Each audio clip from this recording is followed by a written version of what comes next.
எல்லாருக்கும் வணக்கம் இனியர்களே. இன்னைக்கு நம்ம 90 நாட்கள் தண்டால் சோல்ல 48வது நாளு.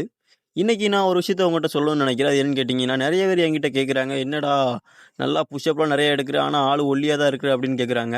ஒல்லியா இருக்கிறதுக்கு காரணம் என்னன்னு கேட்டீங்கன்னா, நான் பல்கிங் பண்ணலன்னு இல்ல, சாப்பாடு நல்லா எடுக்கணும்னு இல்ல. சாப்பாடு எல்லாமே எடுக்கிறேன். இருந்தாலும் ரெக்கவரி டைம் கம்மியா தான் இருக்கும். ஏன்னா, டெய்லி நம்ம மசில டார்கெட் பண்ணி ஒர்க் அவுட் பண்ணிட்டே இருக்கிறதுனால, ரெக்கவரி டைம் எல்லாமே கம்மியா தான் இருக்கும். அதனால நமக்கு ரிசல்ட்ஸ் எல்லாமே கொஞ்சம் கம்மியா இருக்க மாரி தெரிஞ்சாலும், ஆனா ஸ்ட்ரென்த்து நல்லாவே இன்க்ரீஸ் ஆகுங்க. இதே நம்ம எப்படி சொல்றதுன்னு கேட்டீங்கன்னா, ஸ்ட்ரென்த்து தான் முக்கியம். அதுக்கடுத்து கூட நம்ம மசில்ஸை கூட எப்படினாலும் ஏத்திக்கலாம். ஸ்ட்ரென்த் இல்லாம மசில் மட்டும் இருந்து ஒரு யூஸும் கிடையாது.